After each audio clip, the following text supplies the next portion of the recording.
Alors, avant de parler du logement, quand même, C'est moi important. j'aimerais... Bien sûr que c'est important, surtout à Paris. Moi, je voudrais parler de l'opération de cavalerie que j'ai dénoncée dès dimanche dernier et qui est reprise aujourd'hui d'ailleurs dans le Canard enchaîné. Cette opération de cavalerie qu'on pourrait qualifier de filouterie. Qu'a fait Madame Hidalgo avec Monsieur Bargeton, qui était son adjoint aux finances à l'époque, qui est aujourd'hui colistier de Madame Buzyn? Qu'ont-ils fait? Ils ont demandé aux bailleurs sociaux de leur faire une avance sur les loyers sur des dizaines d'années. Depuis 2016, vous savez à combien s'élève cette avance sur le loyer? 1,15 milliard.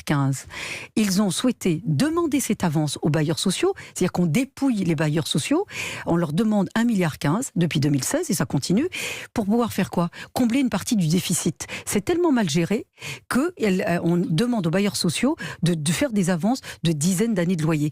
Et ben cet argent est parti où? Il est parti pour combler des dettes qui n'avaient pas lieu d'être. Et donc, c'est quoi? Ce manque à gagner, ça sera 1,15 milliard de moins pour le futur maire de Paris. Comment vous avez qualifié l'action? Attendez. Comment vous avez dit? On peut la qualifier de filouterie, voire de cavalerie. Cavalerie, c'est autre chose, hein, Madame Dati. C'est la On même tombe chose. peut-être C'est dans la un même autre chose. domaine. Non, c'est la cavalerie et la filouterie, et on en revient à la même chose. Donc on demande aux bailleurs sociaux, donnez-nous 1,15 milliard d'avance de dizaines d'années de loyer. Et cet argent sert à quoi? À combler et à masquer un déficit.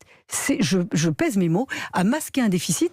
Et moi je comprends mieux pourquoi tous les logements sociaux de l'Est, du Nord parisien sont totalement dégradés. Parce que c'est un manque à gagner, soit pour construire des logements sociaux, soit pour rénover et réhabiliter les logements sociaux, Justement, pour respecter les locataires. pour combattre la logique que vous dénoncez des ghettos. Je peux juste terminer, justement. Et donc, comme vous n'avez pas cet argent pour réhabiliter, pour rénover, pour construire du logement social, tout se dégrade. Les logements sociaux à Paris sont dans un état fortement... Mais pourquoi vous n'acceptez pas de logements sociaux dans votre arrondissement? 2% seulement dans le 7e. Franchement, on peut juste terminer.